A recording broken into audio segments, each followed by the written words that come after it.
trying to figure out. Got it. I'm going to introduce you to the class. I'm going to try to figure out, there is a, how do I get there? Can you see me if I go over here? Oh, yes, you can. So I don't know how to move that guy. I'm sure there is a remote here. I'm less computer savvy than I should be here after all these years. But I'm going to introduce you and then I'll let you take it away.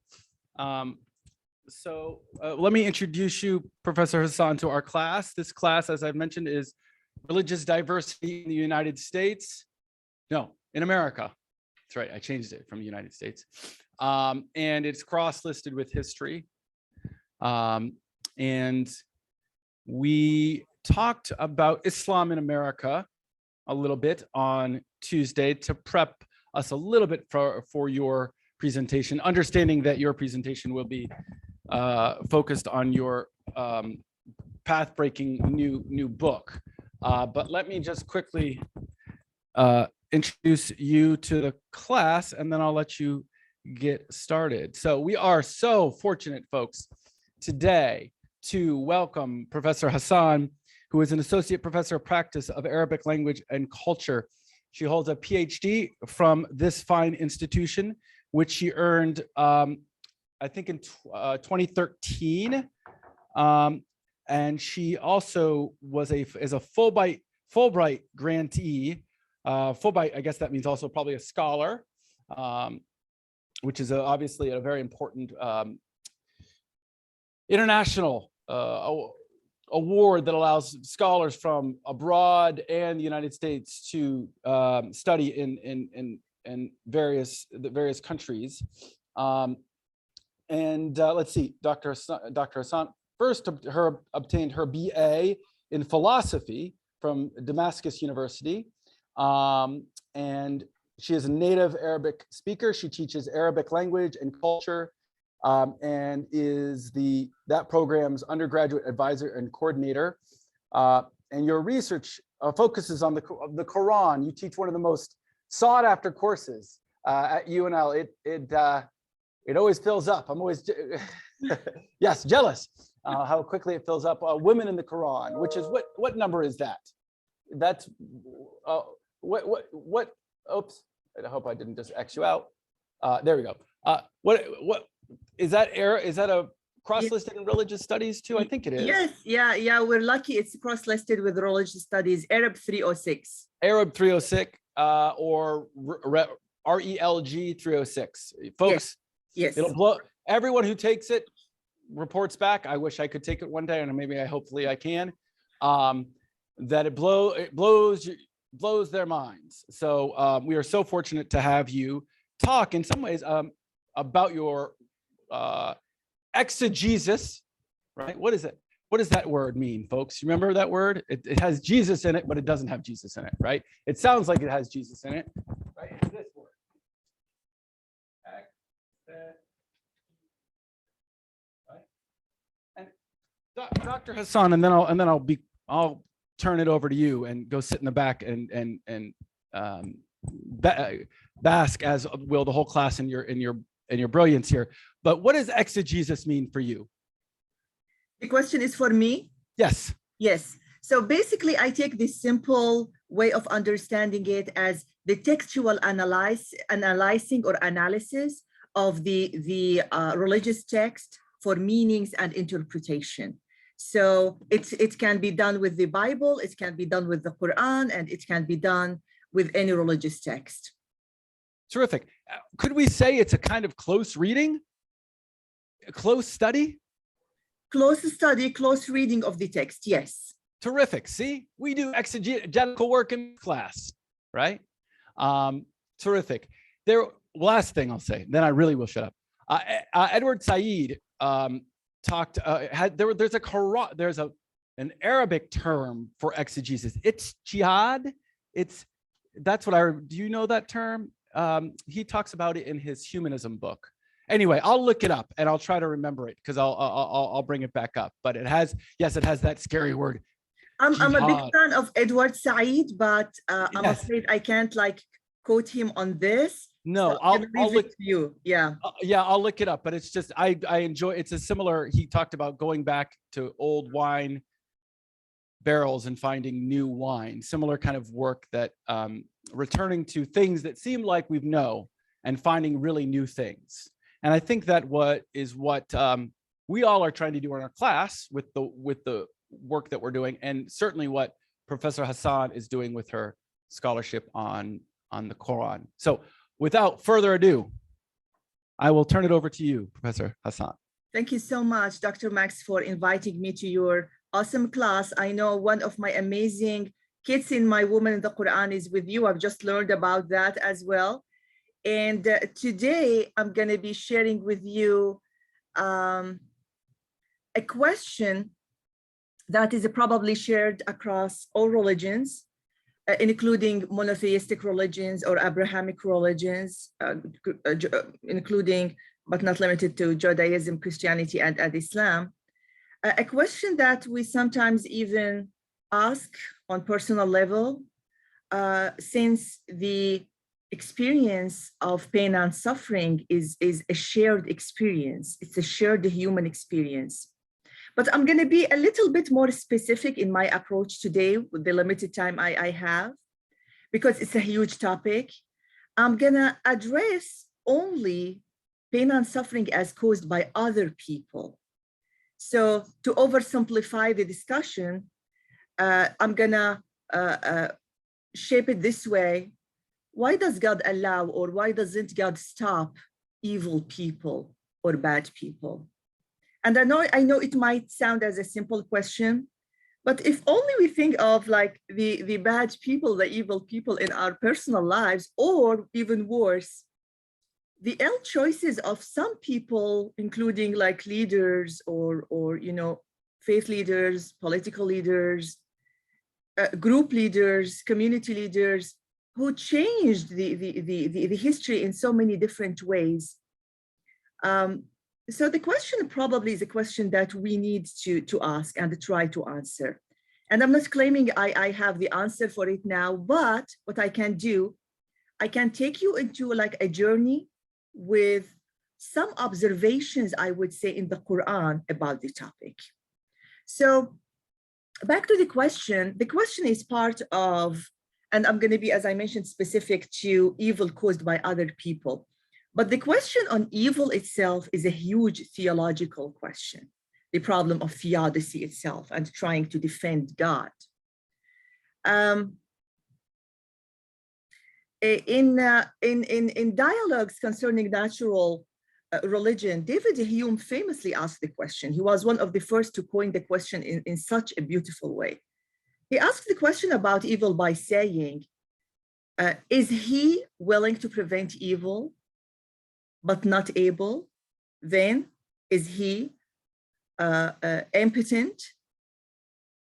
Is he able, but not willing? Then is he malevolent? Is he both able and willing? Whence then is evil? Now, in other words, the question is, a God who doesn't prevent evil must be evil himself, right? And the question is, what's the problem with that?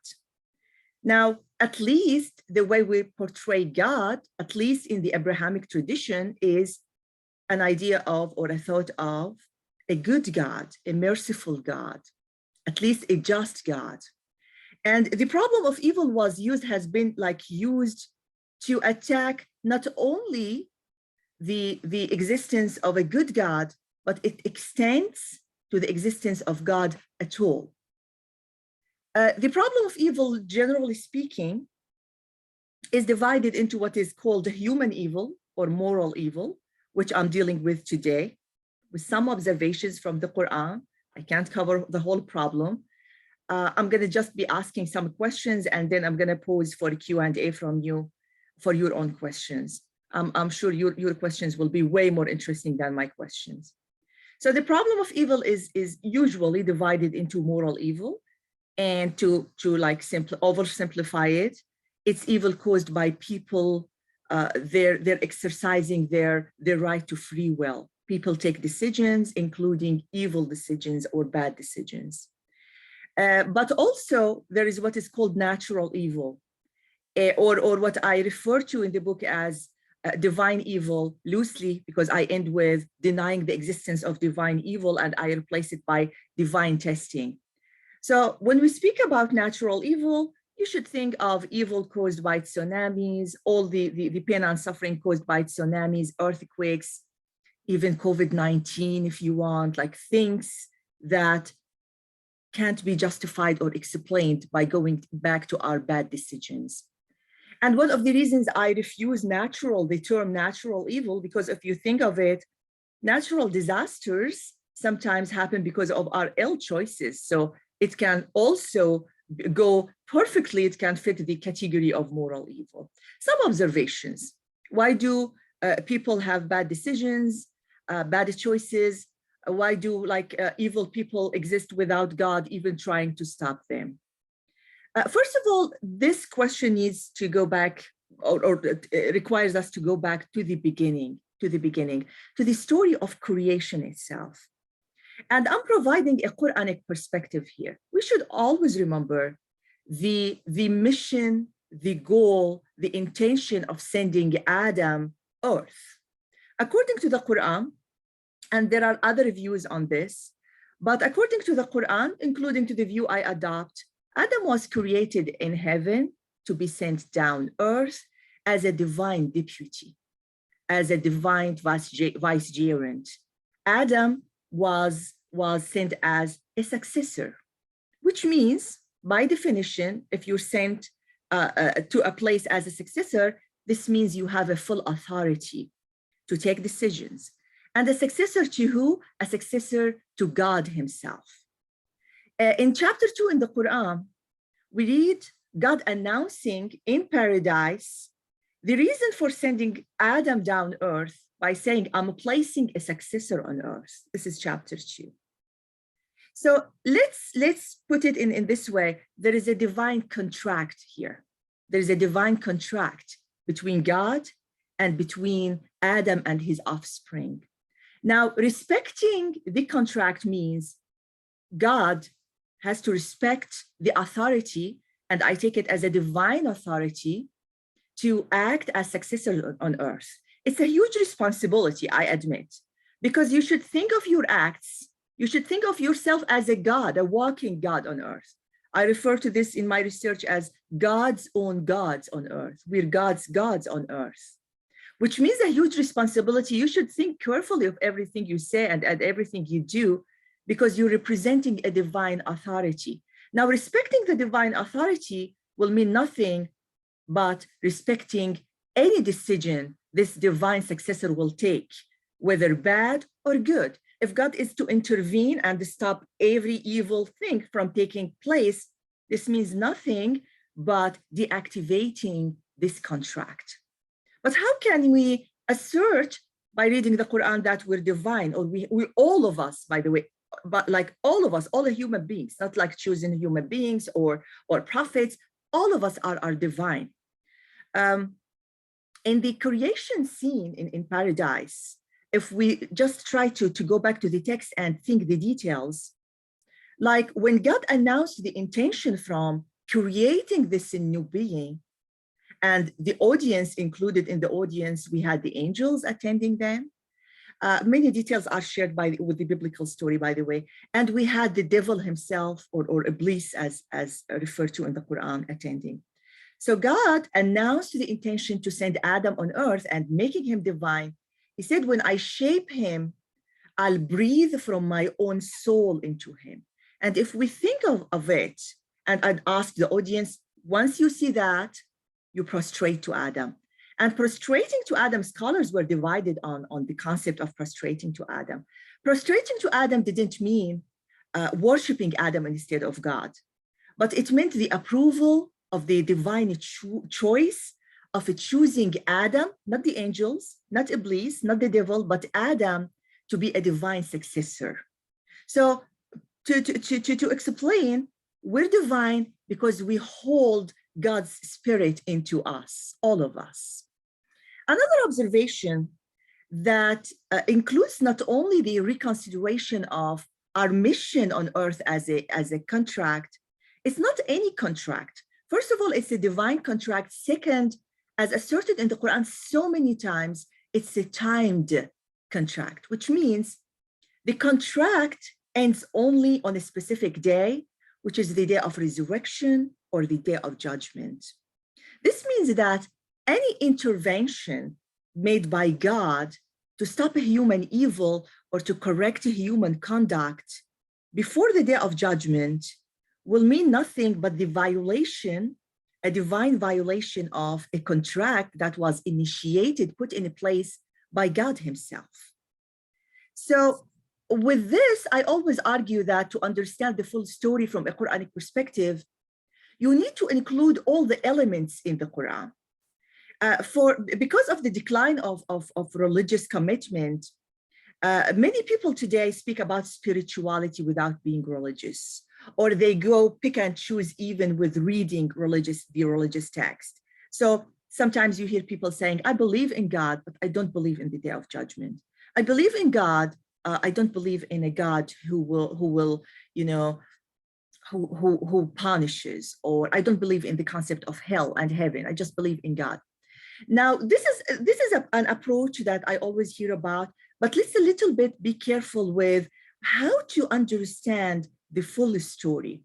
So thinking of the contract as a timed contract means that things are going to be corrected only at the day of judgment. In the Quran, in chapter 25, we read, on the day when the sky and its clouds are split apart and the angels sent down in streams, only that day true authority belongs to the Lord of mercy.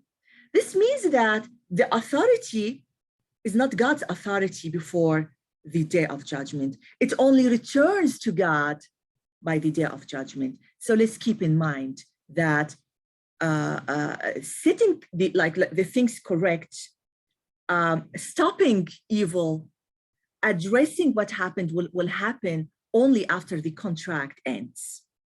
Now, it happens sometimes, like some stories end with very happy endings, but I would argue this is as occasional and random as if not all happy endings or not the stories end with happy endings.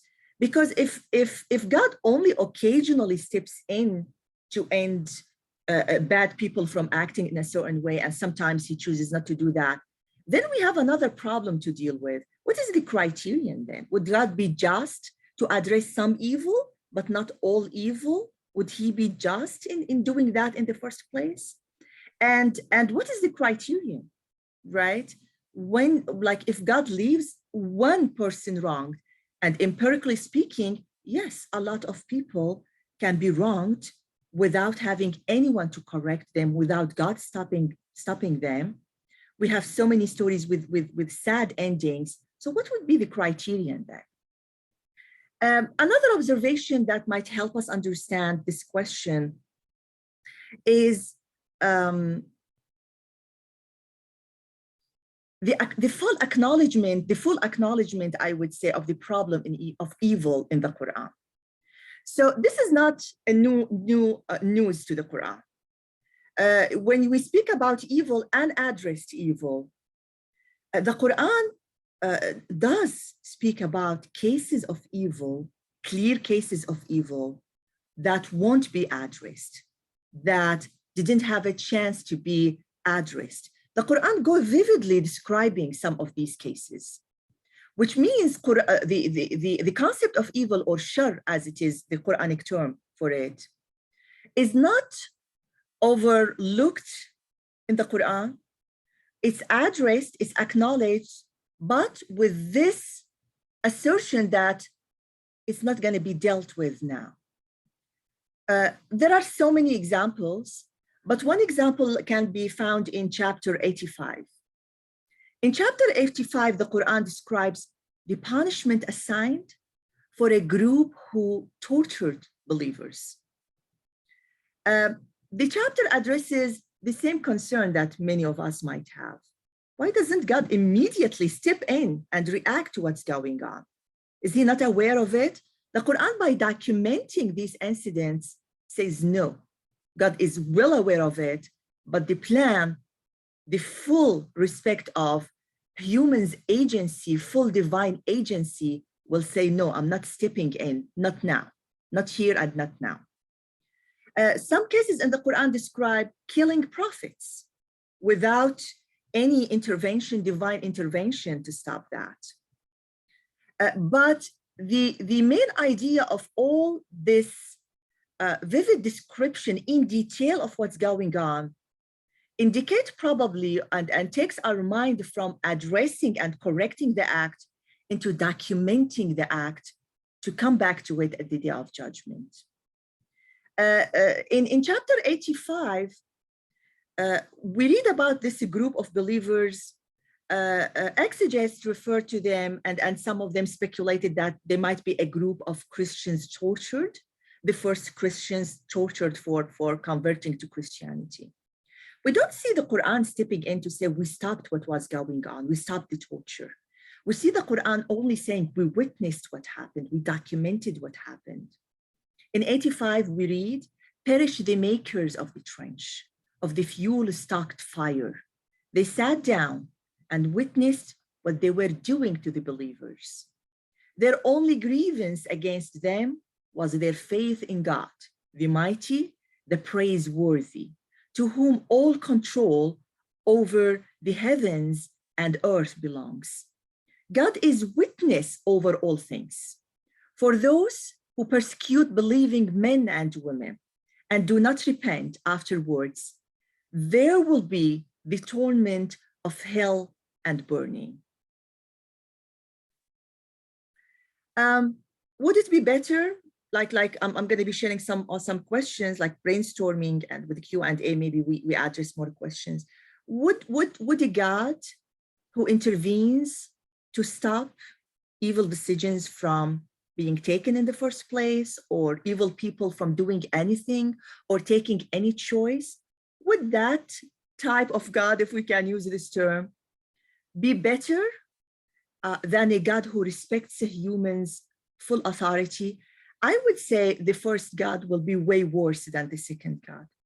Because the first God, the God who intervenes to stop evil, every time one wants to take an evil choice, stopping by doing that, posing the act of choosing itself, is more concerned about the act. He's not concerned about the actor or the character of the actor. So canceling our divine authority, the main reason of our existence and humanity, would mean nothing to him as long as the act itself is correct. So maybe a controversial idea that we can just try to think about. While we're on this human journey, I argue, God never acts like a superior God and never treats us as inferior gods. We're gods on a mission. It's our authority as long as the contract is on. Because intervening every time someone wants to take a choice will mean nothing but a sense of guardianship. We won't have a God and gods on earth anymore. We will have only one God and puppets that God only chooses to make them behave the way he desires the most. Another observation that might help us understand the problem of evil as caused by others in the Quran is the strict respect in the Quran to the freedom of religion and the freedom of belief and freedom of expression. So no one, including God himself, can stop or have the authority to stop someone from taking their own decisions. In chapter 2, there is a very famous verse which says, there is no compulsion in religion, which means even religious authority, religious guidance, revelation shouldn't be imposed on others. If we only remember how many times in the Quran, the Quran addresses Prophet Muhammad himself by saying, remind them, you're just a reminder. Literally, I'm quoting here verses from the Quran. You're only a reminder you don't have control over them, which means even guidance, religious guidance, doesn't mean the negation of your freedom of belief and including taking any decision. Another question that one might think of or ask, but does God, by allowing evil, does he desire evil? Should we understand by God, by his tolerance with bad people, that he's helping and aiding them on their mission? There is a difference if we read carefully into the Quran between allowing evil and between desiring evil. Nowhere in the Quran we can conclude that God is with what takes place. For example, in chapter 36, we read, alas for human beings. Whenever a messenger comes to them, they ridicule him, which means God is not on board with what's taking place. He's only allowing it out of the full respect for the contract. God, at least from what we understand in the Quran, doesn't orchestrate or facilitate human evil. To the contrary, God wishes, honestly, for us to repent for our sins and enter the paradise. But is he allowing evil? Yes, without desiring it. But what about more questions? What about thinking of things differently? Why did God put us in this situation in the first place? Like, couldn't God choose to create beings that can't choose evil? Wouldn't he save us all this pain and suffering? Right? This is one option of thinking the problem. If only God created human beings as beings that can't choose evil. The other option will be, what if God created human beings as beings that can, but don't choose evil? It's not in their nature. It's not, they don't desire things that end badly. Actually, the two questions or the two scenarios can be as problematic as, and end in a problematic way, or even more problematic than the problem we already have. Let's take the first choice. What if God creates us as beings that can't choose evil? Now, if we were beings that can't choose evil, this means the total cancellation of a free will. And what will be the outcome of this? Is going to be the total cancellation of a human autonomy. And this option means nothing more than downgrading human beings from divine, the divine status I started with, to robotic, and from creative to simply pre-programmed beings. So just acting like acting on a script provided to us. So probably this won't be the best choice for us. But what about the other choice? What if God created beings that can choose evil, which will save us our divinity and which will save free will, but they don't choose evil. It's not in their nature. In fact, some argued for this option as including many self-contradictions. And I don't take it as an option that we should exclude because of self-contradictions. But I take it as a creational option that already took place with the creation of angels. From the very little we know, because angels belong to the world of the unseen. We don't know a lot about angels. These are only speculations. But from the little we know from the Quran, I would say angels were created as beings that can, but they don't choose evil. It's not in their nature. Simply, they're not interested in doing bad things. But now, this is not the type of a choice that could have made them divine. Because we know from the story of creation that it was Adam, the being who can choose evil, who do have an interest from time to time in choosing evil, but he chooses not to choose evil. He was preferred even to angels themselves. Only Adam was created out of all other beings in paradise. Only Adam was chosen to be a divine deputy, because we share with God this type of a choice. It's not any choice that can make you divine. It's being able to choose what is evil, sometimes interested in what is evil, or at least selfish, and you don't do it. This is what makes you divine. This is what makes you deserve to replace God, I would say, on earth. So it's not only choosing what is righteous, but choosing what is righteous while having other options. And also, maybe I can highlight with this the type of a choice you make, because there are, we can still preserve the ability of choosing by choosing tokens of things that can all belong to the type of, the category of being good. For example, let me give you an example. If God created us in a way that we can choose only good things, we can say that, yes, we still have the free will. If I choose to help a homeless person on my way to my job or my way back home, I'm choosing to do something out of two good options. But again, the ability of choose only out of what is good reduces your ability of choosing from like the divine kind of ability that we do share with God.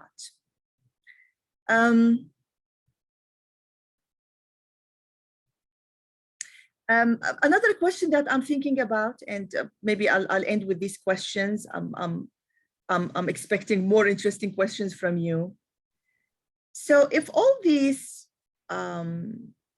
cases won't help us with solving the problem, what about if we think of a God who still choose to create beings like us that do choose evil, and they can choose evil, but then he goes into allowing only good choices, making only good choices available.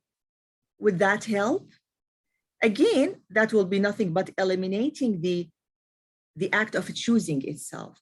So if you're not provided with enough choices or enough types of choices, would you consider yourself choosing at all? Right? So this time I'm moving from the actor to the act itself. So the act is still human beings, full agency, full divine agency, but no enough choices. Again, this will be nothing but manipulating the act of choosing itself. Let me try to go more deep with this.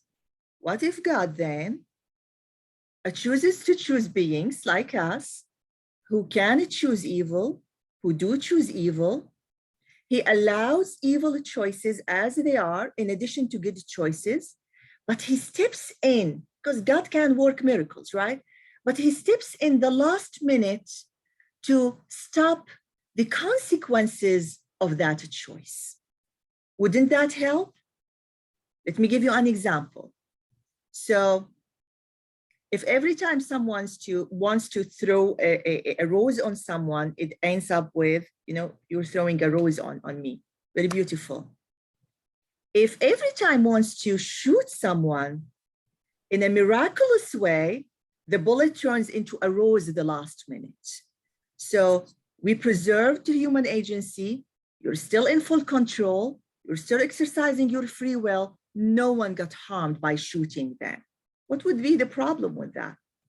I argue the problem with that will be eliminating all the criterion that we can use to distinguish what is bad from what is good. More importantly, to distinguish bad people from good people. Because in both ways, everything is ending with good endings, with good outcomes, with good consequences. So what is the criterion anymore that we can say this is a good act and this is a bad act.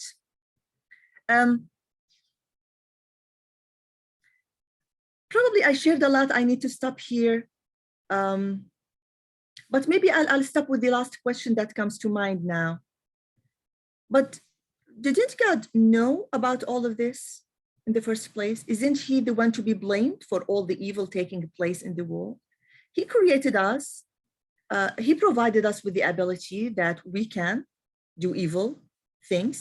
And we sometimes have a desire to do bad things or not the best choices. And he knew all of that because he's God. Shouldn't he like stop knowing, ahead of time that it's going to be a maybe not the best plan for many people?